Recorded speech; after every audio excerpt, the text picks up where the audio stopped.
हामी आजका दिव्य कथाहरूलाई सुरुवात गर्छौँ। गत दिनको प्रसङ्गमा हामीले देवहूति अनि भगवान कपिलदेवको बीचमा भएका अनेक प्रकारका जिज्ञासाहरू अनि संवादहरू श्रवण गरेका थियौँ। विभिन्न प्रकारका आध्यात्मिक जिज्ञासाहरू जो माता देवहूतिले भगवान कपिलदेवसँग गर्नुभएको थियो, भक्ति सम्बन्धी जिज्ञासाहरू थिए, अष्टाङ्ग योगा सम्बन्धी जिज्ञासाहरू थिए र विभिन्न प्रकारका सन्तहरूको विषयमा, भक्तहरूको विषयमा, कसरी सन्तहरूलाई चिन्ने आदि आदि विभिन्न प्रश्नहरूको समाधान भगवान कपिलदेवले गर्नुभएको थियो। माता देवहूतिको जिज्ञासा अगाडि माता देवहूति भगवान कपिलदेवसँग अन्य पावन जिज्ञासाहरू गर्दै हुनुहुन्छ यहाँनिर। र माताले विशेष भक्तिको कोटिको बारेमा, भक्तिको भेद यानी कि भक्तिको प्रकारको बारेमा यहाँ प्रश्न गर्नुभएको छ। हे प्रभु, अब मलाई हजुरले भक्तिको विशेष व्याख्या गरेर सुनाउनुहोस्। भक्ति योगस्य मे मार्गम ब्रूहि विस्तरशः प्रभु। भक्तिको विशेष व्याख्या मलाई हजुरले सुनाउनुहोस्। बिचमा प्रश्न त्यो तल संसार तल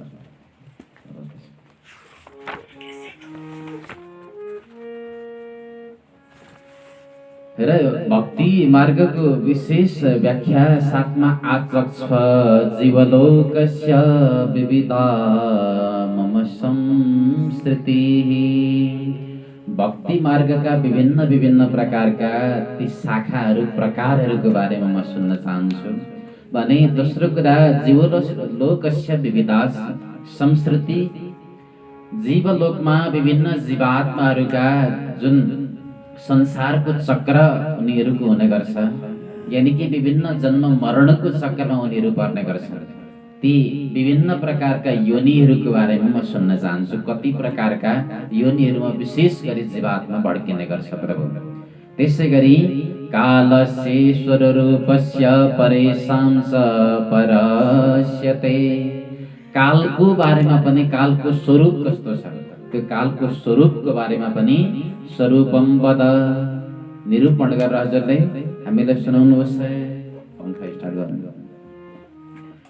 यसरी माता देवहूतिले भक्ति योगका विभिन्न प्रकारका किसिमहरूको बारेमा प्रश्न गर्नुभयो अनि जीवात्माका अनेक प्रकारका योनिहरूको बारेमा जिज्ञासा गर्नुभयो। साथमा कालको स्वरूपको बारेमा यहाँ तीनवटा प्रश्न मुख्यतया गर्नुभएको छ भगवान कपिलदेवलाई। भगवान कपिलदेव अगाडि भक्ति योगको बारेमा व्याख्या गर्नुहुन्छ। भक्ति योगो बहुविधो मार्गैर्भामिनि भाव्यते। हे माता, भक्ति योग बहुविध। यो भक्ति योग भनेको अत्यन्तै धेरै प्रकारको छ। यसका धेरैवटा आयामहरू छन्, धेरै प्रकारका कोटिहरू छन्। हजुरलाई म बताउँदैछु, सुन्नुहोस् माता। जसले चाहिँ मनमा हिंसाको भाव, मत्सरको भाव, दम्भको भाव आदि राखेर यदि भक्ति गर्छ भने त्यस प्रकारको उसको भक्तिलाई तामसी भक्ति भनिन्छ। र त्यो उसको भक्ति पनि तामसी हो, त्यो भक्त पनि तामसिक भक्तमा पर्ने गर्छ। त्यस्तै जुन भक्तले चाहिँ यश कमाउनको लागि, ऐश्वर्य कमाउनको लागि अथवा कुनै आफ्नो निश्चित कामनालाई पूर्ण गर्नको लागि यदि भक्ति गर्छ भने सराजसः, त्यो उसको भक्ति भनेको राजसिक भक्ति हो र त्यो भक्त पनि राजसिक भक्तमा पर्छ। त्यस्तै जुन भक्तले चाहिँ सम्पूर्ण कर्महरू ममा अर्पण गरेर निष्काम भावले यदि मेरो भक्ति भाव पूर्वक उसले चाहिँ मेरो उपासना गर्छ भने स सात्विक, त्यो भक्ति भनेको सात्विक भक्ति हो आमा। यसरी तामसिक, राजसिक अनि सात्विक तीन प्रकारका भक्तिको भगवान कपिलदेवले निरूपण गर्नुभयो। र अगाडि भन्नुहुन्छ, माता यी सात्विक भक्तिहरू पनि 9 प्रकारका हुने गर्छ। श्रवणम कीर्तनम विष्णुः स्मरणम पादसेवनम अर्चनं वन्दनं दास्यं सख्यम आत्मनिवेदनम। श्रवण कीर्तन मनन आदि गरेका 9 प्रकारका सात्विक भक्तिहरू हुने गर्छन्। र भक्ति योगमा जो हिँड्ने गर्छन् मेरा भक्तहरू, विशेष गरी संसारमा ती मेरा भक्तहरू भक्ति योगमा हिँड्ने वाला जसले त यसरी मेरो भक्ति गर्छन् कि आमा उनीहरूलाई केही दिन मैले चाहे भने पनि उनीहरूले लिन चाहदैन। सालोक्य शास्ति सामिप्य सारूप्यैकत्वमप्युत दीयमानं न गृह्णन्ते विना मत सेवनं जनाः। 5 प्रकारका भक्तिहरू सालोक्य शास्ति सामिप्य सारूप्य अनि एकत्व, यी जम्मा 5 प्रकारका भक्तिहरू हुने गर्छन्। अब यी 5 प्रकारका भक्तिहरू मैले यदि मेरा भक्तहरूलाई दिन चाहे भने दीयमानम, मैले भक्तहरूलाई दिइरहेको छु भने पनि नगृह्णन्ति, उनीहरू स्वीकार गर्न नै चाहदैन त्यो मुक्तिलाई, त्यो मोक्षलाई। किनकि बिनामत सेवनम जना, उनीहरू त सदा सर्वदा मेरो भक्तिमा मेरो सेवामा नै रमाउन चाहन्छन्। त्यसै कारण आमा यो मुक्ति भन्दा पनि उच्च छ भक्ति भनेको। र वास्तविक मेरा भक्तहरू जो संसारमा छन् आमा, उनीहरूले सम्पूर्ण भूत प्राणीहरूमा मेरो दर्शन गर्ने गर्छ। चाहे कुनै पनि भूत प्राणी, चाहे सर्प होस्, चाहे जनावर होस्, चाहे टोक्ने जीव जन्तु विषैले जन्तु होस्, चाहे मनुष्य होस्, उनीहरूले केवल एक रूपमा मलाई मात्रै दर्शन गर्छन्, प्रत्येक प्राणी। त्यस्तो प्रकारको उनीहरूको सच्चा भक्ति हुने गर्छ। र वास्तवमा भक्तहरूले गएर मेरो केवल मन्दिरमा मात्रै पूजा गर्ने अनि मन्दिरमा बाट बाहिर आइसकेपछि चाहिँ जो सम्पूर्ण प्राणीहरू मेरा नै मूर्ति हुन्, उनीहरूलाई चाहिँ यदि आदर नगर्ने, अपमान गर्ने, त्यस्तो व्यवहार गरे भने उनीहरूको त्यो पूजाबाट म कहिले पनि प्रसन्न हुन्न। चाहे मूर्ति घोटी घोटी वर्षौंसम्म पूजा गरोस्, भगवान कपिलदेव साक्षात भन्नुहुन्छ, यो मां सर्वेषु भूतेषु सन्तमात्मानमीश्वरम् हित्वार्चां भजते मूढ्यात् भस्मन्येव जुहोति सः। मां सर्वेषु भूतेषु सन्तम, म भनेको को भन्दा सम्पूर्ण प्राणीहरूमा सन्तम भनेको स्थितम, म स्थित छु। तर त्यस्तो मलाई नचिनेर चाहिँ हित्वा अर्चाम भजते, मलाई छोडेर चाहिँ अर्चा विग्रहमा केवल मूर्तिमा मात्रै उसले मलाई पूजा गर्छ भने चाहिँ त्यो चाहिँ कस्तो प्रकारको उसको मूर्खता, त्यो केवल मूर्ख भक्त हो। र उसको त्यो पूजा भनेको चाहिँ भस्मनी इव जुहोति सः, खरानीमा गरिएको हवन जस्तै हो। जस्तो प्रकारले आगो बलेको छैन, केवल खरानी खरानी छ, त्यहाँ लगेर हवनीय पदार्थ हवन गरियो भने त्यसको कुनै अर्थ जसरी हुँदैन, त्यसरी नै केवल मूर्तिलाई घोटी घोटी 12 वर्षसम्म उसले पूजा गरेर मन्दिर गएर, तर त्यहाँबाट निस्किने बित्तिकै उसको लागि भगवान कहीँ पनि छैन भने त्यस्तो भक्तले त्यो गरेको पूजाबाट म कहिल्यै पनि प्रसन्न हुँदिन। किनकि मूर्ति पूजा त तबसम्म मात्रै हो जबसम्म यावन्न वेद स्वहृदि सर्वभूतेष्वस्थितम्। मूर्ति पूजा तबसम्म हुनुपर्छ जबकि व्यक्तिलाई यो कुरा थाहा हुँदैन कि भगवान सम्पूर्णको हृदयमा विराजमान हुनुहुन्छ। र यो कुराको जब उसलाई बोध हुन्छ कि सम्पूर्ण प्राणीहरूको हृदयमा चाहिँ भगवानको वास छ भने त्यसभन्दा पछाडि त्यो कुराको बोध भइसकेपछि मूर्ति पूजाको कुनै पनि अर्थ छैन। त्यसैले मलाई वास्तविक रूपमा मेरा भक्तहरूले प्रत्येक प्राणीमा देखेर पूजा गर्ने गर्छन्। भगवान कपिलदेव साक्षात भन्नुहुन्छ, यद्यपि भगवानले यहाँ मूर्ति पूजाको विरोध गर्नुभएको थिएन, मूर्ति पूजाको त्यो वास्तविकतालाई भगवानले यहाँ बताइराख्नु भएको छ। मूर्ति पूजा किन गर्छौँ हामी, मन्दिरमा गएर पूजा किन गर्छौँ भन्दा जसरी पूजा गरिरहेका छौँ त्यसरी नै सम्पूर्ण संसारमा पनि भगवानलाई देख्न सक्छौँ। खासमा मन्दिरमा पूजा गरिएको त्यसकारण हो तर जन्मदेखि मृत्युसम्म केवल मन्दिरमै मात्रै पूजा गर्यो, त्यहाँभन्दा बाहिरको चाहिँ त्यो आफ्नो दृष्टिलाई यदि बढाइएन भने त्यो पूजाको पनि कुनै अर्थ छैन। प्रत्येक प्राणीमा भगवानलाई देख्न सक्नु पर्यो, प्रत्येक प्राणीमा भगवानको पूजा गर्न सक्नु पर्यो, तब गएर मात्रै भक्ति सिद्धि हुन्छ। सन्त एकनाथको जीवनीको एउटा बडो सुन्दर अनि मिठो कथा छ जो भक्तमालमा आउने गर्छ। एकनाथ सन्त भगवानको बडो ठुलो भक्त हुनुहुन्थ्यो, त्यसमा पनि भगवान शिवजीको भक्त हुनुहुन्थ्यो। गङ्गाजीको जललाई एकपटक आफ्नो कमण्डलुमा उठाएर उहाँले गङ्गाबाट सङ्कल्प गर्नुभयो, म यो जल रामेश्वरममा लगेर चढाउँछु भगवान रामेश्वरममा। त्यो कमण्डलुमा लिएर जल लिएर उहाँ हिँड्नुभयो यात्रामा।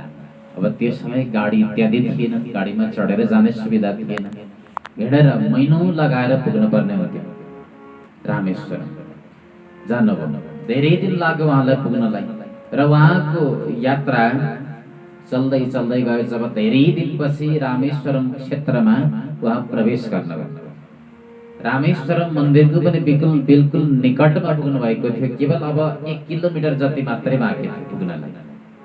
एउटा यस्तो घटना घटिदियो, बाटोमा एउटा गधा रहेछ, जुन गधा चाहिँ पानी, जुन घामले पानीको प्यासले पानी खान नपाएर छटपटाइरहेको थियो, बिचरा मुख बाहिरहेको थियो। त्यो एउटा कारुणिक दृश्य थियो बाटामा। अब त्यहाँ सन्तले देख्नुभयो भक्तहरू गइरहेका छन्, हजारौं भक्तहरू जल लिएर गइरहेका छन्, कोही फल लिएर गइरहेका छन्, कोही के लिएर गइरहेका छन्, तर कसैले पनि त्यो गधाप्रति कुनै प्रकारको भाव व्यक्त गर्न सकेनन्, कसैले सेवा गर्न सकेनन्। जब सन्त एकनाथले देख्नुभयो त्यो दृश्य, गधा प्यासले मुख बाहिरहेको छ, व्यक्ति भएको छ, उहाँले विचार गर्नुभयो मेरो भगवान यही गधामा बस्नु भएको छ। अब जुन मैले जल लिएर आएको छु गङ्गाको जल, म अब रामेश्वरममा लग्दिनँ, किनकि मेरो रामेश्वरम भगवानले आज गधाको रूपमा मलाई दर्शन दिनुभयो। हे प्रभु, त्यो गधाको छेउमा जानुभएछ र भन्नुभयो, प्रभु हजुरलाई जुन मैले चढाउनको निमित्त यो जल लिएर आएको थिएँ भगवान, हजुरले यहीँबाट स्वीकार गरिदिनुहोस् प्रभु, मैले समर्पण गरेँ। त्यो सारा कमण्डलुको जल गधाको मुखमा समर्पित गरिदिनु। नमन्दै साक्षात त्यो गधाको शरीरबाट भगवान रामेश्वरमले प्राकट्य भएर दर्शन दिनुभयो सन्त एकनाथ। अन्य भक्तहरू बडो स्तब्ध बने। हामीले त एउटा गधा देखिरहेका थियौँ, तर यिनको दृष्टि कतिसम्म महान रहेछ। गधामा पनि भगवानलाई देखे, प्राकट्य गरे। त्यसरी भगवानका भक्तहरू जो हुनुहुन्छ उहाँहरूले चाहिँ साक्षात चाहे गधा होस्, चाहे सर्प होस्, चाहे कुकुर होस्, प्रत्येक प्राणीमा चाहिँ भगवानलाई देख्नुहुन्छ। सन्त नामदेवको एउटा जीवनको कहानी त्यस्तै छ। उहाँले पनि कुकुरबाट साक्षात आफ्नो इष्टदेव कन्हैयालाई प्राकट्य गरिदिनु भने भक्तहरूले मलाई प्रत्येक प्राणीको हृदयमा देख्ने गर्छन्। त्यसैले केवल मूर्तिमा मात्रै पूजा गर्न भनेको त्यो वास्तविक भक्तले कहिले पनि गर्दैनन्। मेरो पूजा त प्रत्येक प्राणीमा हुने गर्छ। कपिलदेव भगवानले एउटा संसारी व्यक्तिको, संसारी जीवात्माको अधोगति, अधपतन कसरी हुन्छ त्यस बारेमा पनि यहाँ बताउनु भएको छ। आमा, जीवात्मा हजुरले जुन प्रश्न गर्नुभयो यो संस्कृति चक्रको बारेमा, कसरी कति प्रकारका यी विभिन्न योनिहरूमा आउँछ मनुष्य, कसरी भड्किन्छ, म हजुरलाई विस्तार गर्दैछु, सुन्नुहोस्। सर्वप्रथम जीवात्मा जो संसारमा आएको छ, प्रत्येक जीवात्माले चाहन्छ मलाई खुसी होस्, मलाई आनन्द होस्, मलाई सुख होस् जीवनमा, र यो एउटा आशा लिएर बाँचिरहेको हुन्छ। यो आफूलाई खुसी राख्न, आफूलाई सुखी राख्नको लागि अनेक प्रकारका व्यापारहरू गर्ने गर्छ उसले, इन्द्रिय सम्बन्धी व्यापारहरू, जसमा ऊ चाहन्छ कि मलाई छोराछोरीले खुसी दिउन्, मेरो गृहस्थ राम्रो होस्, मेरा छोराछोरी आज्ञाकारी बनुन्, मेरो सम्पत्ति धेरै होस्, मेरो व्यवहार राम्रो बनोस्। अब यसका लागि सतत नित्य निरन्तरसम्म ऊ प्रत्येक दिन प्रयास गर्ने गर्छ।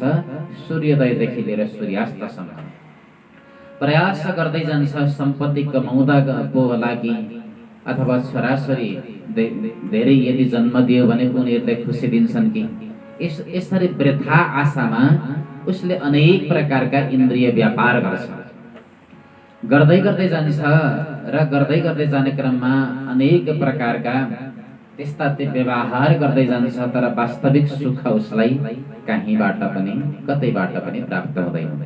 यद्यपि त्यो जीवात्मा परिवारमा गृहस्थमा यसरी रमाउँछ कि उसलाई लाग्छ यो गृहस्थभन्दा अर्को आनन्द केही पनि छैन। छोराछोरीहरू जब नाति नातिनाहरू जसको तोतली बोली सुन्छ उसले त्यो मिठो एउटा तोतली बोलीमा नि आनन्द लिन्छ, लाग्छ उसलाई योभन्दा आनन्द अर्को पतिर कुनै पनि छैन। अनि गृहस्थमा पत्नी सुखलाई नै सम्पूर्ण चिज मान्छ, पति सुखलाई नै सम्पूर्ण चिज मान्छ। उसले अलिकति सम्पत्ति प्राप्त हो भने त्यसैले नै बडो प्रसन्नतापूर्वक स्वीकार गर्छ, तर वास्तविक सुख के उसले त्यो कुरा थाहा पाइरहेको हुँदैन। र जीवात्मा यहाँसम्म कि नारकीय योनिमा छ भने पनि त्यहाँ पनि उसले आनन्द लिइरहेको हुन्छ।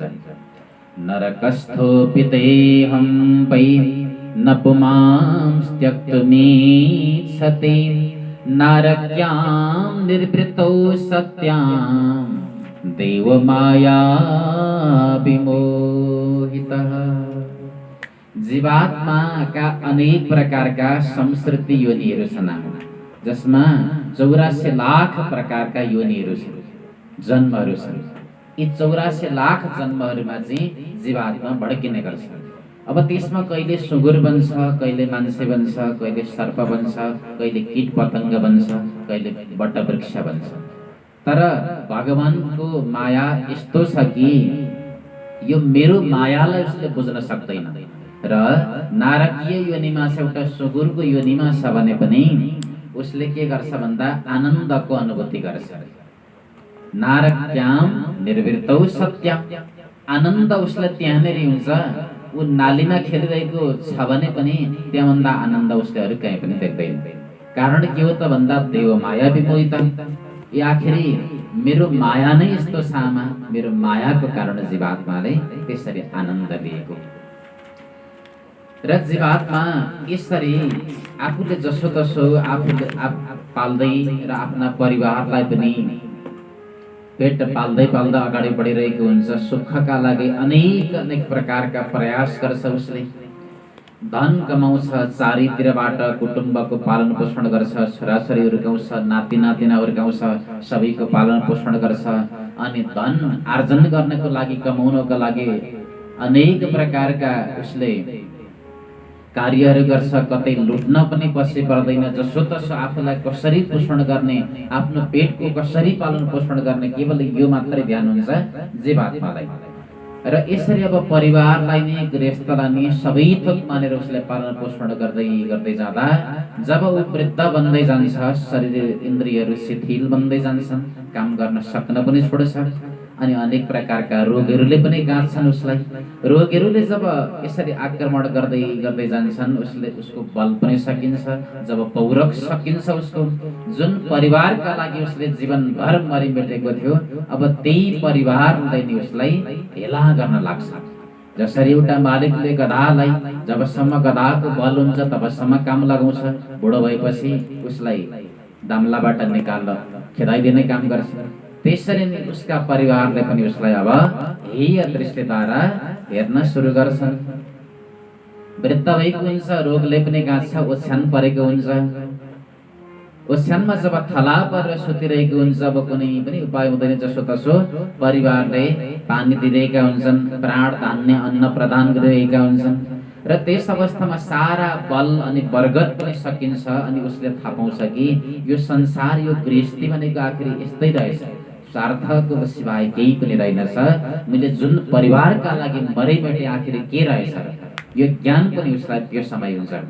र कफ वात आदि विभिन्न प्रकारका रोगहरूले आक्रमण गरिरहँदा बडो आर्त बन्छ त्यो जीवात्मा। वायुनोत्क्रमतो तारः कफ समृद्धनादिकः काश श्वासकृतायासः कंठे घूर घुरायते। कंठे घूर घुरायते, सास पनि अवरुद्ध हुन्छ रे। कफ पित्तको समस्याले पनि आक्रमण गरिदिन्छ अनि सास फेर्न जब गाह्रो हुन्छ अनि उसको घाँटी चाहिँ घुर गर्न लाग्छ अरे। यसरी अत्यन्तै आर्त स्वरले अब अन्तिममा अनुभूति गर्न लाग्छ र अब अन्तिम समय यमराजका दूतहरू उसलाई लिनको लागि जब आउने गर्छन् भने अब त्यो यमका दूतहरूको त्यो विकराल स्वरूप पनि उसले देख्न लाग्छ अरे। र यमराजको त्यो विकराल स्वरूपलाई देखेपछि सदृष्ट्वा त्रस्तहृदयः सकृतमूत्रं विमुञ्चते, यति डराउँछ अरे कि मूत्रको त्याग गर्छ उसले। तर जसो तसो ती यमका दूतहरूले चाहिँ उसलाई पाशैर बद्वा गले बलात् जबरजस्त उसलाई चाहिँ पासमा बाँध्ने काम गर्छन् र डोरीले बाँध्छन् अरे। र डोरीले बाँधेर चाहिँ अहिलेसम्म जुन जुन कर्म तैँले गरेको छस् त्यसको फल अवश्य हामी चखाउँछौँ भनेर उसलाई बाँधेर लिएर जान्छन्। अब यस्तो अवस्थामा उसलाई जब लिएर गइरहेका हुन्छन् उसलाई सिधै नरकतिर लगेर उनीहरूले यातना दिने गर्छन्।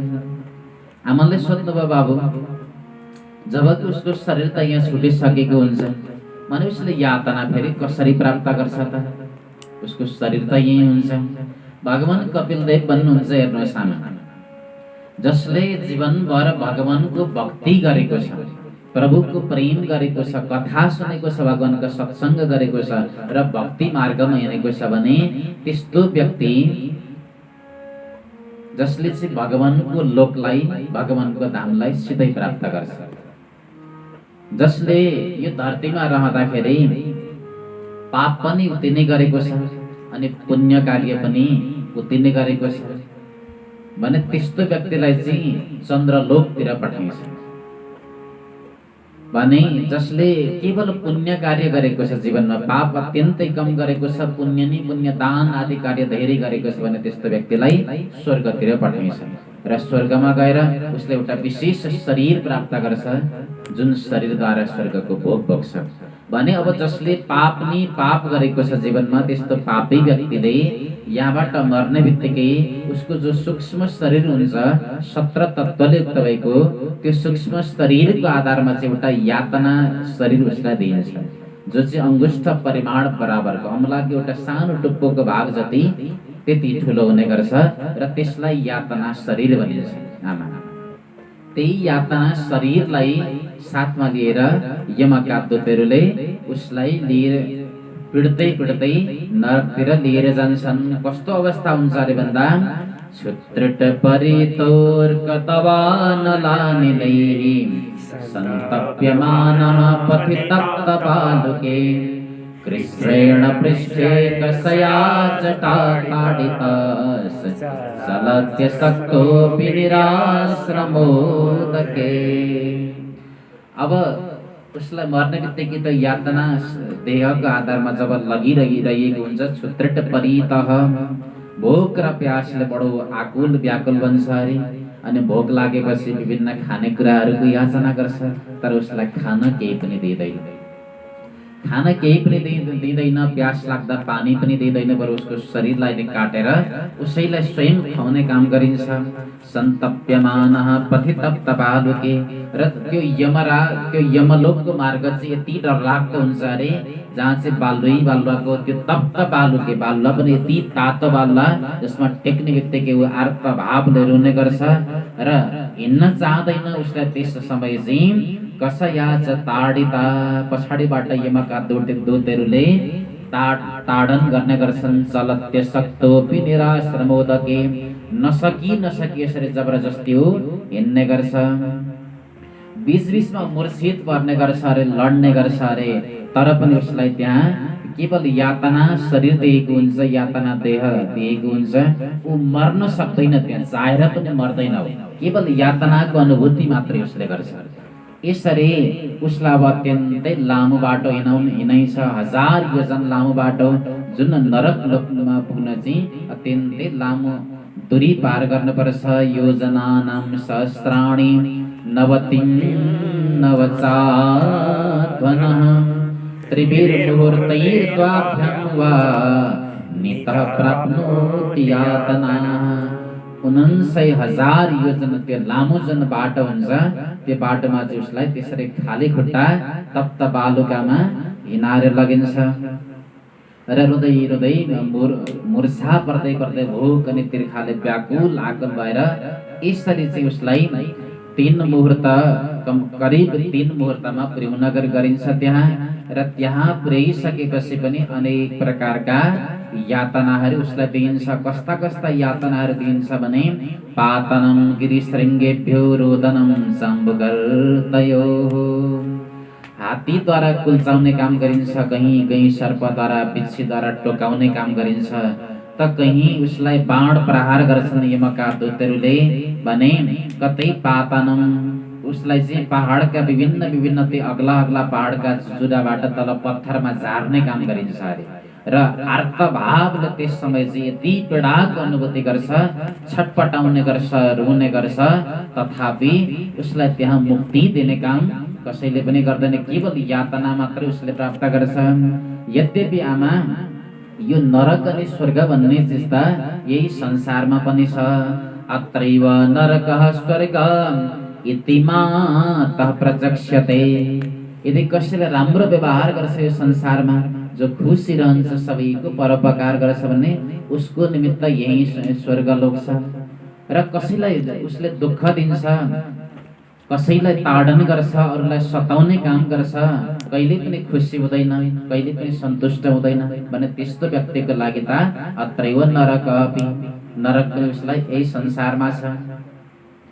यसरी अब जीवात्मा त्यो नरकमा गएर चाहिँ कति हजारसम्म उसको भोग छ, कति वर्षसम्म भोग्नु पर्ने पाप छ, त्यति वर्षसम्म भोगिसकेपछि यसरी उसलाई अब पुनः 84 लाख यी जन्महरूमा चाहिँ पुनः लगाइन्छ। 84 लाख प्रकारका ती जीव जन्तुहरूको जन्ममा अब कहिले ऊ किरा बन्छ, कहिले सर्प बन्छ, कहिले जल जन्तु बन्छ, कहिले स्थल जन्तु बन्छ, कहिले वनस्पति आदि बन्छ। अब यसरी जब अरबौं वर्षलाई उसले पार गर्छ, ती 84 लाख प्रकारका योनिहरूलाई पार गर्न जब अरबौं वर्ष उसलाई लाग्छ र त्यो अरबौं वर्ष पार गरिसकेपछि अन्ततगत्वा पुनः भगवानको कृपाद्वारा तिनी जीवात्मा पुनः पिताको रेतगण अनि आमाको रसको माध्यमद्वारा आमाको गर्भमा प्रविष्ट हुन्छ र ऊ कसरी विकास हुन्छ उसको गर्भको त्यो विकासको बारेमा, त्यो चक्रको बारेमा पनि म हजुरलाई सुनाउन गइरहेको छु आमा। कललम त्वैकरात्रेण पञ्चरात्रेण बोधबुधं दशाहेन तु करकण्डुः पेष्यण्डं वा ततः परम्। यसरी लाखौं जन्महरू पूरा गरेर त्यही जीवात्मा भगवानको कृपाद्वारा चाहिँ अब पुनः मनुष्य योनिमा आउँछ। मनुष्य योनिमा उसको त्यो चक्र कसरी चाहिँ विकास हुँदै जान्छ भने नि आमा, सबैभन्दा पहिले त पिताजीको वीर्य अनि माताको रसको माध्यमद्वारा, जब पिताजीको वीर्यको माध्यमद्वारा माताको त्यो गर्भमा प्रविष्ट गरिरहेको हुन्छ, त्यसरी रस अनि वीर्य मिल्ने क्रममा त्यसलाई चाहिँ कलल नाम भनिन्छ। कललम त्वै एकरात्रेण, पहिलो रात्रिको त्यसको संज्ञा हुन्छ त्यो जीवको कलल नामको। पुनः पेष्यण्डं वा ततः परम, र त्यही पुनः विकास हुँदै हुँदै 5औं रात्रिमा चाहिँ एउटा अण्डको जस्तो आकृति त्यसले प्राप्त गर्छ। मासेन तु शिरो द्वाभ्याम, 1 महिनाको हुन्छ जब जीव।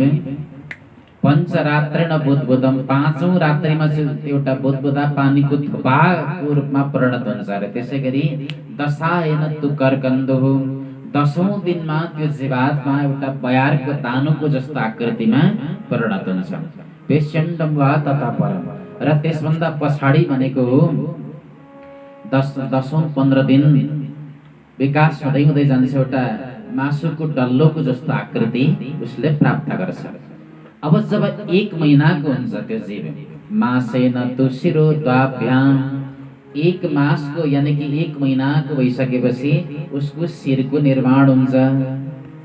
पुनः द्वाभ्याम 2 महिनाको जब हुन्छ बाहुङ्ग्र्याद्यङ्ग विग्रह उसका हात अनि खुट्टाहरू आदि अङ्गहरू लाग्छन् अरे।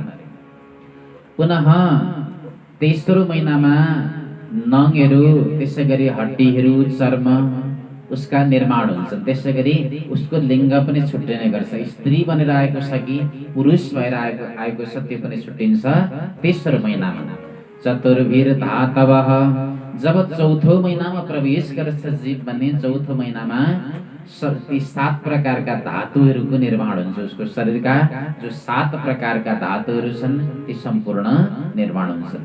त्यसै गरी पञ्चभिः क्षुत्रिडोद्भवः 5 महिनाको जब बन्छ जीवात्मा 5 महिनाको हुने बित्तिकै अब भोक अनि तिर्खा लाग्न थाल्छ अरे उसलाई। भोक तिर्खाले सताउने गर्छ र भोक तिर्खा लागिसकेपछि अब भगवानको कृपाद्वारा आमाले जे ती आहारहरू गर्नुभएको छ तिनै आहारहरू उसको पनि पेटमा पुग्ने गर्छन्। त्यसै गरी षड्भिर जरायुणा 6 महिनाको भइसकेपछि अब झिल्लीले बेरिने गर्छ। बितः झिल्लीको बिचमा चाहिँ बेरिने गर्छ अरे।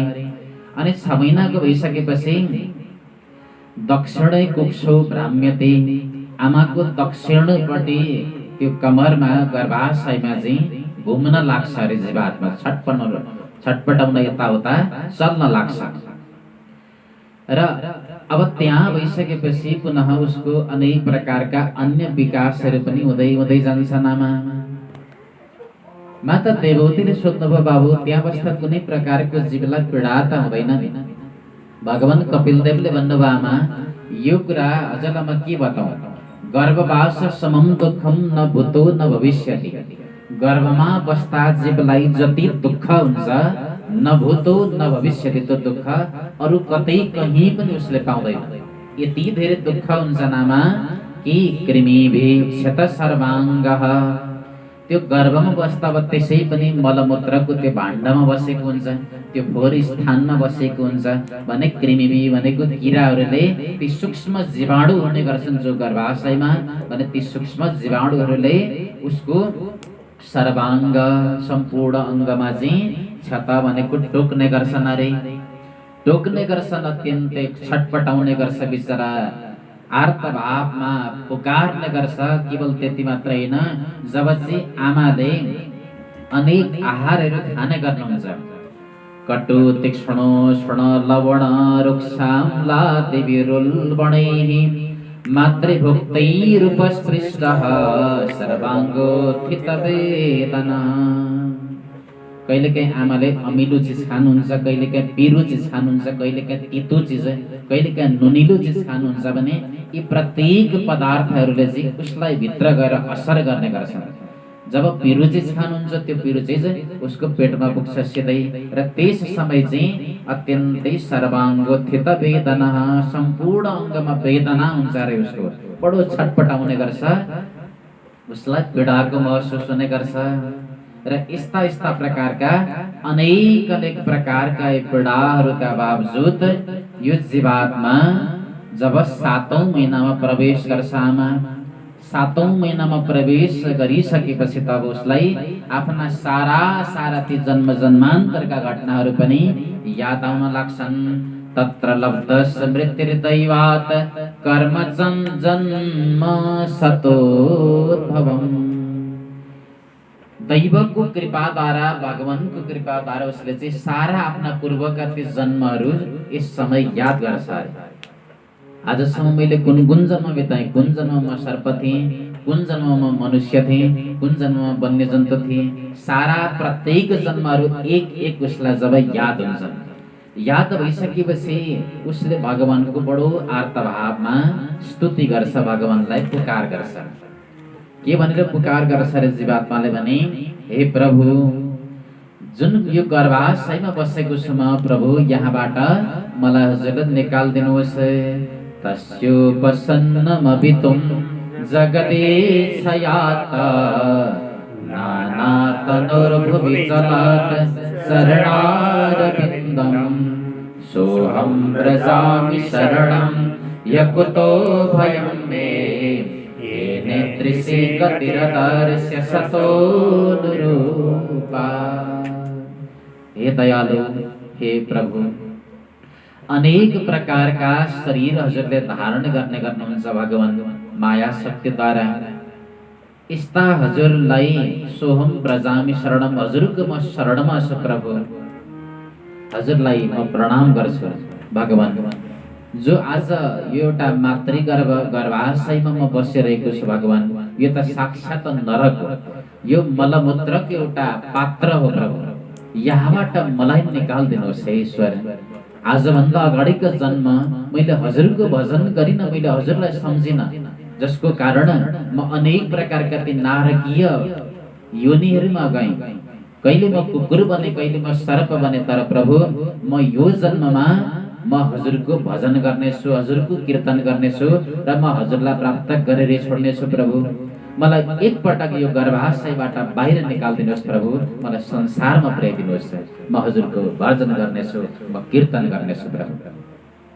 यसरी उसले प्रार्थना गर्छ अरे भगवानसँग, किनकि सम्पूर्ण ज्ञान हुन्छ उसँग त्यस समय। र कहिलेकाहीँ फेरि उसले सोध्छ अरे, यो पनि थाहा हुन्छ अरे कि उसलाई यो म आमाको गर्भबाट बाहिर गएँ भने, बाहिर जाने बित्तिकै यो गर्भमा भएको ज्ञान मैले सारा बिर्सिन्छु। सारा यो ज्ञान जब मैले बिर्सिन्छु भने भगवानको कीर्तन, भगवानको भजन मबाट हुँदैन। कमसे कम गर्भमा हुँदा त मैले भगवानलाई सम्झिरहेको छु नि। अनि फेरि पनि भगवानसँग उसले प्रार्थना गर्न लाग्छ। सोहम वसन्नपि विभो बहु दुःख पाशम, गर्भन्न निर्जिगमिषे बहिरन्धकूपे। हे प्रभु, जसो तसो गर्भमा म हुँदा हजुरको ज्ञान त मैले पाइरहेको छु नि भगवान, मलाई यही ठिक छ प्रभु। मलाई दुःख भए तापनि बहु दुःख भासम, यद्यपि अनेक प्रकारका दुःखहरू यी जीवाणुहरूले मलाई टोके तापनि, यो नारकीय स्थानमा म बसे पनि म बरु यही ठिक छु प्रभु, मलाई ननिकालिदिनुहोस्। कारण बाहिर जाने बित्तिकै मैले हजुरलाई भुल्नेछु प्रभु। यसरी भगवानको उसले प्रार्थना गर्छ, कहिले मलाई निकालिदिनुहोस्, कहिले ननिकालिदिनुहोस्। भगवानको प्रार्थना गर्दा गर्दै 9औं महिनामा प्रवेश गर्छ जीव। र जब 10औं महिनामा पुनः प्रवेश गर्छ, 10औं महिनामा प्रवेश गर्दैखेरि अब आमालाई पनि त्यो प्रसुतिको वेदनाले जब छटपटाउने गर्छन्, आमा प्रसुति वेगले अत्यन्तै छटपटाउने गर्छन् र त्यो सन्तानलाई जन्म दिनमा भनिन्छ ती आमाले एउटा मृत्युको मुखमा पुगेर फर्किएकी हुन्छन्। त्यस्तै एउटा वेदना उनले सहन गरेर सन्तानलाई जन्म दिने गर्छन् भने जब प्रसुति वायुले अत्यन्तै धकिलिरहेको हुन्छ, त्यसै समय तेनावसृष्ट सहसा कृतवाक्षीर आतुरः, विनिष्क्रामति कृष्णेण निर्श्वासो हतस्मृतिः। त्यो प्रसुति वायुले जब धकिल्छ भित्रबाट, त्यो जीवात्मा अत्यन्तै आतुर बनेर संसारमा जन्म लिन पुग्छ र धरतीलाई उसले जब छुन्छ, धरतीलाई छुँदैखेरि गर्भबाट बाहिर निस्किने बित्तिकै हतस्मृति, भित्र जुन गर्भमा भएको ज्ञान, सारा ज्ञान उसले बिर्सिदिन्छ र त्यसबाट पुनः अब ऊ बाहिर निस्केर बिस्तारै बिस्तारै आमाले उसलाई हुर्काउँदै बढाउँदै लग्छन्। यो अवस्थामा पनि उसलाई त्यति सुख त कहाँ हुन्छ र आमा। कहिलेकाहीँ जाडो भइरहेको हुन्छ, जाडो भइरहेको हुन्छ, वेदनाले छटपटाउँछ, रुन पुग्छ, व्यक्त गर्न सक्दैन, उसँग त्यो भाषा हुँदैन, बोली हुँदैन, रोइरहेको हुन्छ। आमाले सोध्छन् आज छोरालाई अलिकति गर्मी भयो होला, अझ कपडाहरू निकालिदिन्छन्। कहिलेकाहीँ गर्मी भएर छटपटाइरहेको हुन्छ, आमालाई लाग्छ आज जाडो भयो, अझ कपडाहरू थपिदिन्छन्। कहिलेकाहीँ भोकले बडो आर्तभावले रुन्छ, आमालाई लाग्छ आज यसलाई निद्रा लाग्यो होला, लगेर सुताउने प्रयास गर्छन्। कहिलेकाहीँ निद्राले आतुर हुन्छ, आमालाई लाग्छ यसलाई भोक लाग्यो होला, उसलाई अनेक प्रकारका व्यञ्जनहरू खुवाउने प्रयास गर्छन्। यति मात्र होइन, कहिलेकाहीँ त सुताइरहेको ठाउँमा विभिन्न प्रकारका कमिला आदि टोक्ने जीव जन्तुहरू टोकिदिन्छ शरीरमा। त्यो कोमल शरीरमा जब टोकिदिन्छ, बडो सर्वाङ्ग वेदनाका बावजुद आर्त भएर रुन लाग्छ। आमालाई थाहा हुँदैन यसको कुरा, आमाले फुल्याउने प्रयास गर्नुहुन्छ, तर उसले आफ्नो वेदना भने यहाँ प्रकट गर्न सक्दैन। कहिलेकाहीँ तातोले फल्छ, कहिलेकाहीँ चिसोले सताउने गर्छ। यसरी अनेक वेदनाका बावजुद पनि उसले आफ्नो भाषामा आमासँग प्राकट्य गर्न सक्दैन र जसोतसो त्यो बाल्य अवस्थालाई पार गर्दै गर्दै त्यो जीव पुनः हुर्किन्छ। बाल्य अवस्थामा जब प्राप्त हुन्छ 4-5 वर्षको अवस्थामा उसको बोली पनि फुट्छ, बोल्न लाग्छ। अब त्यो गर्भमा भएको सारा ज्ञान उसले बिर्सिसकेको हुन्छ। अब त्यो संसारको त्यो रीतमा ऊ अगाडि हिँड्न लाग्छ। यसै पनि अब 20 वर्षसम्मको उमेर त एउटा बाल्य अवस्थाको उमेर हो उसको। त्यो बाल्य अवस्था आफ्ना साथी सङ्गीहरूसँग खेल्दै खेल्दै बित्ने गर्छ भने जुन युवा अवस्था आउँछ त्यसमा आफ्नो गृहस्थी जमाउँछ उसले। र गृहस्थीमा प्रवेश गरिसकेपछि कसरी परिवार चलाउने, कसरी श्रीमतीको पालन पोषण गर्ने, कसरी श्रीमानलाई हेर्ने, कसरी छोराछोरीलाई हेर्ने, नाति नातिनाको पालन पोषण कसरी गर्ने, आफन्तहरूलाई कसरी हेर्ने, यो अर्थ सङ्कलनमा आफ्नो व्यवहारमा उसले सम्पूर्ण आफ्नो आयु खर्च गरिदिन्छ। र पुनः वृद्ध अवस्था प्राप्त हुन्छ। वृद्ध अवस्थामा प्राप्त हुँदा पुनः वृद्ध अवस्थामा पनि अनेक प्रकारका रोगहरूले झै झगडा। उसले कहिल्यै पनि भगवानको वास्तविक रूपमा भजन गर्न पाउँदैन, आफ्नो ईश्वरलाई उसले स्मरण गर्न पाउँदैन, साधना गर्न सक्दैन। र अन्तिम अवस्था पनि त्यस्तै त्यस्तै बित्छ। अनेक रोगका बावजुद उसले अन्तिम पटक आफ्नो प्राणलाई यहाँबाट परित्याग गर्छ। र जबकि भगवानको भजन पनि उसबाट भएन, भगवानको भक्ति पनि भएन। अब यसबाट के भयो त भन्दा पुनः उसले त्यही नरकमा जानुपर्छ। आमा जसरी पहिला नरकबाट आएको थियो त्यही नरकमा जान्छ त्यो जीव र अनेक प्रकारको यातना भोग्न बाध्य हुन्छ। त्यसै कारण आमा जबसम्म उसले मुक्तिलाई प्राप्त गर्दैन, जबसम्म भगवानको भक्ति गर्दैन, जबसम्म उसले मुक्तिको पथमा लाग्दैन, तबसम्म जीवात्माको कल्याण कहिले पनि हुँदैन। जन्म र मरणको त्यो चक्रव्यूहमा सदा सर्वदा घुमिरहन्छ जीव। पुनरपि जननम पुनरपि मरणम पुनरपि जननी जठरे शयनम। पुनरपि जननम पुनरपि मरणम भनेको आखिर यही हो। फेरि पनि जन्मिनु अनि फेरि पनि मर्नु, फेरि पनि जन्मिनु त्यही नरकमा जानु, अनि नरकबाट फेरि पनि अनेक प्रकारका ती जन्महरूमा जन्तुहरूको रूपमा जानु, हजारौं करोडौं लाखौं वर्ष बिताउनु, अनि मनुष्य बन्नु, अनि बल्ल बल्ल मनुष्य बनेको छ। मनुष्य भन्दा पनि भगवानको भजन नगर्नु, अब परिणाम फेरि त्यही अर्को जन्ममा। आखिर यसै कारणले गर्दाखेरि उसको मुक्ति भनेको कहिल्यै पनि भएको हुँदैन।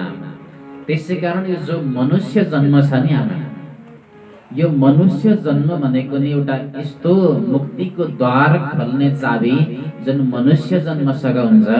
मनुष्य योनिमा उसले प्रभुको भजन गरेर मुक्ति पाएन भने अरू कुनै पनि ती जन्महरूमा उसले प्रभुको मुक्ति पाउन सक्दैन। त्यसैले यो मनुष्य जन्म भनेको अतीव दुर्लभ जन्म हो। यही मनुष्य जन्मद्वारा नै उसले मुक्तिलाई सिद्ध गर्नुपर्छ, नभई त्यो संस्कृति चक्रमा घुमिरहन्छ अरे जीव। एउटा सानो दृष्टान्तद्वारा हेरौँ, जीवात्मा कसरी यो संसार रूपी चक्रमा घुम्छ। एउटा ठुलो कम्पाउन्डमा एकपटक एकजना दृष्टिविहीन व्यक्ति प्रवेश गरे। त्यो ठुलो कम्पाउन्ड थियो, वरिपरि घेरा लगाएको एउटा गेट थियो, जुन गेटबाट कसैले उनलाई प्रवेश गराइदियो। त्यहाँ प्रवेश जब गरे उनले अब त्यहाँबाट बाहिर निस्किने चेष्टा गर्न लागे। बाहिर निस्किने चेष्टा गर्दा जता जान्छन् त्यो दिवार मात्रै आउँछ, कतै पनि भेटेनन् त्यो गेट जहाँबाट पसेका थिए। अनि बिचमा हिँड्दा हिँड्दै हिँड्दा हिँड्दै कोही व्यक्ति छेउमा आएको उनले थाहा पाए। त्यो व्यक्तिसँग प्रश्न गरे, महाशय यो कम्पाउन्डमा यो दिवारमा म कहाँबाट आएर फसेँ, मलाई कसैले ल्याएर छोडिदियो, म बाहिर निस्किन चाहन्छु, म कहाँबाट निस्किनु? सोध्ने क्रममा तिनले बताइदिएछन्, तिमी यो दिवारलाई छाम्दै छाम्दै जाऊ, छाम्दै छाम्दै जाऊ, जहाँ आउँदाखेरि चाहिँ एउटा द्वार आउँछ, त्यो द्वारबाट तिमी बाहिर निस्किनु, तर छाम्दै जाऊ, तिमीले अवश्य त्यो द्वार भेट्नेछौ, एउटा द्वार छ कम्पाउन्डमा। यति सुन्ने बित्तिकै यिनले त्यो छाम्दै छाम्दै हिँड्न सुरु गरेछन्। अब त्यो भित्तामा छाम्दै गए, हिँड्दै गए, छाम्दै गए। जब त्यो द्वार आयो, द्वार आइसकेपछि शरीरमा चिलाउन लागेछ। शरीर चिलाउन लाग्यो, अब हिँड्न छोडेनन्, त्यो शरीर कनाउन लागेछन् अलिकति। त्यो शरीर कनाउँदा कनाउँदै त्यो द्वार कटिदियो, द्वार कटिदियो। द्वार कट्ने बित्तिकै फेरि छाम्न लागे। घुम्छन्, घन्टौँ भइसक्यो, आउँदैन त्यो द्वार। फेरि पुनः त्यही द्वारमा पुगे। त्यो द्वारमा पुग्ने बित्तिकै शरीर चिलाउन लाग्छ, अनि शरीर कनाउन लाग्छन्, फेरि हिँड्न चाहिँ छोड्दैन। अनि हिँड्ने बित्तिकै कटिहाल्छ त्यो द्वार। दोस्रो पल्ट, तेस्रो पल्ट गर्दा गर्दै सयौं पटक घुमे, तर त्यो द्वार कहिले पनि पार गरेन। अन्तिममा त्यो व्यक्ति पुनः भेट भएछ। सोधे महाशय, हजुरले भन्नुभएको थियो द्वार आउँछ, द्वारबाट निस्किनु, तर द्वार त मैले भेटिन कहीँ पनि। उनले सम्झाइदिए, हेर तिमी जब द्वारमा पुग्छौ, द्वारमा पुगिसकेपछि तिमी शरीर कनाउन लाग्छ र तिमी हिँड्न चाहिँ छोड्दैनौ, त्यो द्वार कटिहाल्छ। तिमी शरीर नकनाइकन त्यहाँबाट निस्किन सक्छौ, जाऊ अबको पाली तिमी झुक्किँदौ। अन्तिम पटक जब पठाए, अन्तिम पटक त्यो व्यक्ति त्यहाँबाट निस्किन सक्दैन। भन्नुको मतलब हामी पनि जोसँग ज्ञान छैन भने, ज्ञान नभएको व्यक्ति नै वास्तवमा अन्धा व्यक्ति हो, जोसँग भगवत ज्ञान छैन। र हामी पनि यो संसार रूपी एउटा दीवारमा आएका छौँ। र यो द्वार भनेको के भन्दा मानव जीवन नै एउटा त्यो मुक्तिको द्वार हो। मानव जीवन रूपी मुक्तिको द्वारमा जब हामी आइपुग्छौँ, अनेक प्रकारका ती जन्महरूलाई पार गर्दै गर्दै शरीर चिलाउन लाग्छ। भन्नुको मतलब त्यो विषय, अनेक प्रकारका विषयहरू आउँछन् अगाडि। परिवारको पालन पोषण गर्नु हो कि, कुटुम्बलाई पोषण गर्ने हो कि, कमाउने हो कि, आफैले व्यवहार चलाउने हो कि, यो भनेको एउटा शरीर चिलाउनु हो। र यसलाई कनाउन लाग्छौँ हामी, यानि कि त्यो विषय वासनालाई चाहिँ भोग्न लाग्छौँ, अर्थोपार्जन आदि गर्न लाग्छौँ, परिवार पोषण गर्न लाग्छौँ। र त्यो गर्दा गर्दै के हुन्छ, त्यो द्वार कटेर जान्छ, यानि कि मानव जन्म सकिन्छ अनि हामीले मुक्ति पाउँछौँ। त्यसै कारण आमा, यो मानव जीवन भनेको एउटा यस्तो दुर्लभ देह हो जुन मानव जन्ममा मात्रै मुक्तिको चाबी छ। त्यसैले जीवात्माले प्रयास गर्नुपर्छ। भगवान कपिलदेवले सकाम अनि निष्काम पुरुषको गतिको बारेमा पनि यहाँ बताउनुभयो। सकाम कर्म गर्दा त्यसको परिणाम के हुन्छ, निष्काम कर्म गर्दा परिणाम के हुन्छ। भगवान कपिलदेव भन्नुहुन्छ, आमा संसारमा जो अज्ञानी जीवहरू छन्, ती अज्ञानी जीवहरू जसले केवल पितृहरूको उपासना गर्छन्, देवताहरूको उपासना गर्छन् र त्यो फलश्रुतिमा उनीहरू यदि अल्झिने गर्छन् भने ती व्यक्तिहरूले कहिल्यै पनि मुक्ति भन्ने चिज पाउँदैन।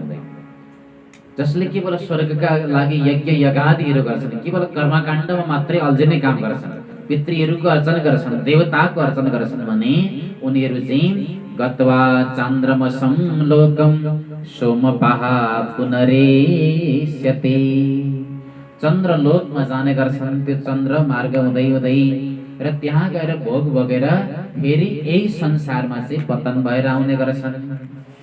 यसलाई धूम मार्ग पनि भनिन्छ आमा।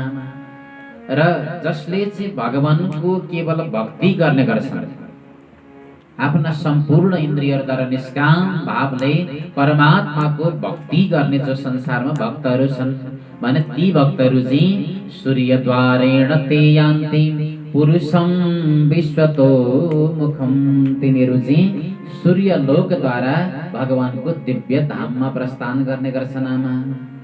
र यसलाई अर्जिर मार्ग पनि भनिन्छ।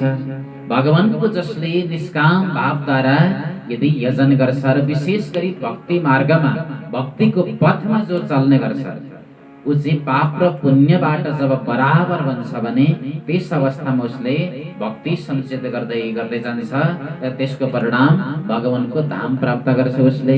र यद गत्वा न निवर्तन्ते तद्धाम परमं मम, जहाँ गएपछि उसले फेरि दुःख पाउनको लागि, जन्म मरणको चक्करमा पर्नको लागि यो संसारमा फर्किएर कहिले पनि आउनु पर्दैन। त्यसैले आमा श्रुतानुभावं शरणं ब्रजभावेन भामिनी, त्यसैले हजुर पनि मेरो शरणमा जानुहोस्, हजुरले मुक्तिलाई प्राप्त गर्नुहुनेछ।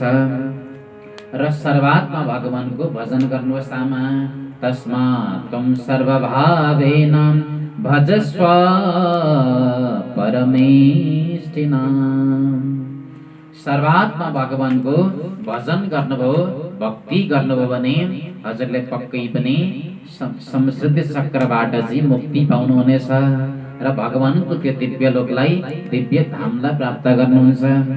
यदि त्यो फलको आशमा हजुरले केवल यज्ञ यागादि मात्रै अनि कर्मकाण्ड मात्रै गर्नुभयो, त्यसमा मात्रै आश्रित हुनुभयो भने केवल स्वर्ग जाने, स्वर्गबाट फेरि पतन भएर यी पृथ्वी लोकमा आउने र यो संस्कृति संसारको चक्रव्यूहमा परिरहने एउटा झन्झटमा फस्नु पर्छ आमा। त्यसैले हामी मनुष्य बनेर यो संसारमा आइसकेपछि हामीले मुक्तिलाई प्राप्त गर्नुपर्छ। माता देवहूतिले प्रश्न गर्नुभयो, प्रभु यो मुक्ति अनि बन्धन भन्ने कुरा वास्तवमा के हो? मुक्ति र बन्धन भनेको शरीरको हुन्छ कि मनको हुन्छ कि आत्माको हुन्छ प्रभु? म यो कुरा पनि बुझ्न चाहन्छु, यो बन्धन र मुक्ति वास्तवमा के हो? भगवान कपिलदेवले सम्झाउनु भयो आमा, बन्धन भनेको विषयप्रति आसक्ति हुनु नै बन्धन हो। विषयसँग निर्विकार बन्नु नै, निरासक्त बन्नु नै वास्तवमा मुक्ति हो आमा। हजुरले जुन कुरा गर्नुभयो, शरीरको हुन्छ कि मुक्ति, मनको हुन्छ कि अथवा आत्माको हुन्छ कि? शरीरको जुन मुक्तिको कुरा गर्नुभयो आमा हजुरले, शरीर भनेको केवल मरण धर्म। यो शरीर भनेको त पृथ्वी हो, यो त मिल्ने पृथ्वीमा हो। शरीरलाई चाहे जसले जति नै पोषण गरोस्, चाहे शिलाजित खाएर, चाहे भस्मजित खाएर, जति नै पोषण गरे तापनि, अनेक प्रकारका महँगा साबुनले लगाएर लेपित गरे तापनि यो शरीर भनेको आखिरी सडिएर जाने चिज हो। यो एक दिन सडेर जान्छ। यो शरीरको कुनै बन्धन अनि मुक्ति भन्ने प्रश्न नै छैन आमा। यो त गएर पृथ्वीमा माटोमा गएर मिल्ने हो। माटोको देह हो, माटैमा गएर मिल्छ आमा। यो जुन हजुरले आत्माको मुक्ति र बन्धनको प्रश्न गर्नुभयो आमा, आत्मा भनेको त यस्तो शुद्ध बुद्ध चैतन्य तत्त्व हो, आत्माको कहिल्यै पनि बन्धन नै हुँदैन। जुन चिजको बन्धन कहिल्यै पनि हुँदैन भने उसको मुक्तिको पनि कुनै प्रश्न छैन। आत्मा भनेको कस्तो चिज हो भने अजर अमर चिज हो। नैनम छिन्दन्ति शस्त्राणि, नैनम दहते पावकः, न चैनम क्लेदयन्त्यापो, न शोषयति मारुतः, न जायते म्रियते वा कदाचिन्, नायम भत्वा भविता भान भूय। नैनम छिन्दन्ति, जसलाई न त शस्त्र अस्त्रले काट्न सक्छ, न घामले डढाउन सक्छ, न अग्निले डढाउन सक्छ, न हावाले शोषण गर्न सुकाउन सक्छ। त्यस्तो एउटा शुद्ध बुद्ध अनि चैतन्य तत्त्व भनेको आत्मा तत्त्व हो। आत्मामा कहिल्यै पनि बन्धन भन्ने चिज नै हुँदैन। जुन चिजको बन्धन हुँदैन भने त्यो चिजको मुक्तिको पनि कुनै प्रश्न छैन। त्यो त एउटा परमात्माको अंश हो, त्यसको कहिल्यै पनि बन्धन हुँदैन आमा। बन्धन अनि मुक्ति भनेको त केवल मनको हुन्छ आमा। मन एव मनुष्याणां कारणं बन्धमोक्षयोः, बद्धं तु विषयासक्तं मुक्तं निर्विषयं मनः। मन एव मनुष्याणां कारणं बन्धमोक्षयोः, मन नै बन्धन अनि मोक्षको कारण हो। बद्धं तु विषयासक्तं, विषय प्रति आसक्ति हुनु नै बन्धन हो भने मुक्तं निर्विषयं मनः, विषयबाट मुक्त हुनु नै वास्तवमा मुक्ति हो। मुक्ति प्राप्त गर्न मरिरहनु पर्दैन। जिन्दा सदा सधैँ यदि विषय प्रति, भोग प्रति उसको अनासक्त भाव छ, संसार प्रति, सारा भोग प्रति उसको वैराग्य उत्पत्ति भइसकेको छ, कुनै पनि चिजमा आसक्त छैन यदि भने ऊ यसै पनि मुक्तात्मा हो। त्यसैले वास्तवमा मुक्ति भनेको यो चिज हो। यति सुन्ने बित्तिकै माता देवहूति पनि यति खुसी हुनुभएछ, यति प्रसन्न हुनुभएछ। भगवान कपिल देवको स्तुति गर्न लाग्नुभयो, वन्दन गर्न लाग्नुभयो। हे प्रभु, हे दयालु, आज जो मेरो पुत्रको रूपमा आउनुभएको छ भगवान, हजुर नै संसारको सृष्टि स्थिति अनि प्रलय गर्नेवाला हुनुहुन्छ। आज मैले हजुरलाई चिनेकी छु र एउटा गुण धारण गरेर केवल मेरो पुत्र भनेर आज आइदिनु भयो। हे प्रभु, हजुर कहिलेकाहीँ वटपत्रमा शयन गर्ने गर्नुहुन्छ र ऋषि मार्कण्डेयलाई दर्शन दिने पनि हजुर नै हुनुहुन्छ। कहिले वराह आकृतिको रूपमा आउनुहुन्छ यो संसारमा, कहिले राम भनेर आउनुहुन्छ, कहिले कृष्ण भनेर आउनुहुन्छ। हजुरका लीलाहरू बडो विचित्र छन् प्रभु। यस्ता हजुरलाई मेरो कोटि कोटि प्रणाम छ प्रभु। अहो बत सपचो तो गरिया यज्जिह्वाग्रे वर्तते नाम तुभ्यं ते पुष्पस्ते जुहुवो सस्मरार्या ब्रह्मानुचुर नाम गृह्णन्ति ते। अहो बत स्वपचत अपि स्वपच अपि गरियान। स्वपच भनेको चाण्डाल, यानी कि यस्तो एउटा निकृष्ट जाति जसले कुकुरलाई पनि खाने काम गर्छ, त्यस्तै एउटा चाण्डाल जाति पनि धन्य छ प्रभु संसारमा। यत जिह्वाग्रे वर्तते नाम तुभ्यं। हजुरको नाम जुन चाण्डालको जिह्वामा आउँछ भने त्यो चाण्डाल पनि धन्य छ, किनकि हजुरको नामको व्याख्या म के गर्न सक्छु प्रभु। त्यस्तोको पनि उद्धार हुने गर्छ, उसले पनि मुक्ति प्राप्त गर्ने गर्छ। हे प्रभु, हजुरको नाममा नै यति शक्ति छ भने हजुरको म के व्याख्यान गर्न सक्छु प्रभु। यस्ता हजुरलाई मेरो कोटि कोटि प्रणाम छ भगवान। माता देवहूतिले यसरी भगवान कपिल देवलाई प्रणाम गर्नुभयो। नित्य निरन्तर रूपमा अब माता देवहूतिको पनि शरीर बडो पुलकित भइसक्यो। भक्तिको अनेक पराकाष्ठालाई पार गर्दै गर्दै जानुभयो। माता देवहूतिले पनि शरीर बडो तरङ्गित हुन लाग्यो, भक्तिमा भाव विह्वल बन्न लाग्नुभयो र अन्ततगत भगवानका अनेक अनेक दिव्य नामहरू उच्चारण गर्दै गर्दै भगवानको दिव्य कीर्तन पनि गर्न लाग्नुभएछ माता देवहूति। र जब यसरी माता देवहूतिलाई तत्त्व ज्ञान भयो, भगवान कपिल देवले पनि माता देवहूतिलाई यसरी आशीर्वाद दिँदै दिँदै समात्रा ब्रह्मवादिन्या कपिलो नुमतो ययो। माताको आज्ञालाई साथमा शिरधार्य गरेर भगवान कपिल देव पनि सिधै गंगा सागर तर्फ प्रस्थान गर्नुभयो। अब यतापट्टि देवहूति माता, जसलाई यो सांख्यको गूढ उपदेश दिएर भगवान कपिल देवले तत्त्व ज्ञान गराइसक्नु भएको थियो, उनलाई संसारप्रति पूर्ण वैराग्य उत्पत्ति भइसकेको थियो। अब कर्दम ऋषि पनि गइसकेको अवस्था थियो, आफ्नो स्वरूप कपिल पनि जानुभयो। अब देवहूतिको साथमा त यति भोग थियो अरे, किनकि त्यो दिव्य विमान पनि सधैँ थियो जुन कर्दम ऋषिले आफ्नो तपोशक्तिद्वारा उत्पत्ति गर्नुभएको थियो। यस्ता यस्ता शैयाहरू थिए जसमा लाग्थ्यो पानीको फिज जस्ता त्यस्ता नरम शैयाहरू थिए अरे। अद्भुत अद्भुत जो चाहिँ भगवान कर्दम ऋषिले आफ्नो तपोशक्तिद्वारा उत्पत्ति गर्नुभएको थियो भने ती सारा भोगलाई आज परित्याग गरिदिनु भएछ माता देवहूतिले। सारा भोगलाई छोडिदिनु भयो र संसार प्रति पूर्ण रूपमा वैराग्य बन्दै बन्दै भगवानको भजन गर्दै गर्दै उहाँ पनि तन्मयताको भावमा प्राप्त हुनुभयो। आत्मानं ब्रह्म निर्वाणं भगवन्तं अवापः। भजन गर्न लाग्नुभयो अरे, यति तन्मय हुँदै हुँदै भजन गर्नुभएछ कि भजन गर्दा गर्दै गर्दा गर्दै शरीर पनि पूर्ण रूपमा पानी समान बन्यो अरे माता देवहूतिको। र त्यही देवहूतिको शरीरबाट एउटा नदीको रूपमा सिद्धिदा नाम गरिएकी नदी बग्न लागिन्।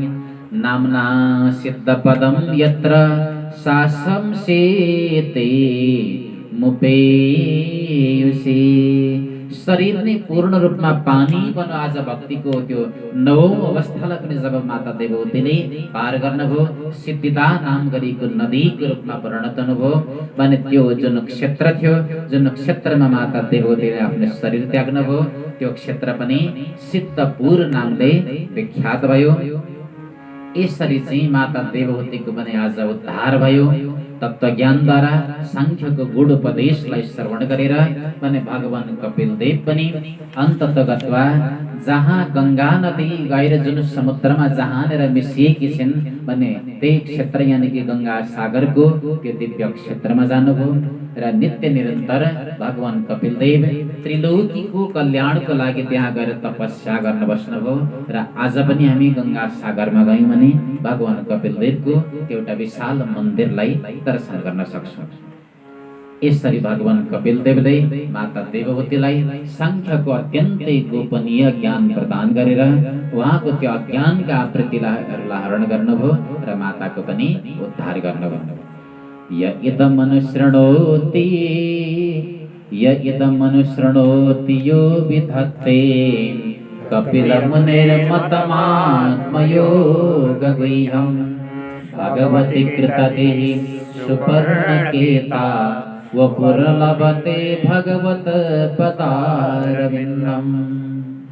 यो दिव्य जो सांख्यको उपाख्यान छ जसलाई कपिल गीता पनि भनिन्छ, यो कपिल गीतालाई जसले श्रद्धापूर्वक सुन्छ अनि सुनाउँछ भने भगवानको दिव्य पदारविन्दम वपुलभते भगवानको दिव्य चरणारविन्दको प्राप्ति यानि कि भगवत गतिको प्राप्ति त्यस्तो श्रद्धा बन्न त भक्तलाई हुन्छ भनेर फलश्रुति सहित विवेचना गरिएको यो दिव्य कपिल उपाख्यान सांख्यको उपाख्यान पनि हामीले यथार्थम यथावती श्रवण गर्यौं र यस सँगसँगै हामीले यहाँ तृतीय स्कन्धलाई पनि पूर्ण गरेका छौं, विश्राम गरेका छौं। हामीले भनिरहँदा भएका कमी कमजोरीहरू र यहाँले श्रवण गरिरहँदा भएका कमी कमजोरीहरूलाई उनी भगवान श्रीहरिले क्षमा गरिदिनुहोस् भन्दै कथालाई यहीँनेरि विश्राम। सम्पूर्ण वाणीहरू भगवत चरणारविन्दमा अर्पण। बोलो भक्तवत्सल भगवानको।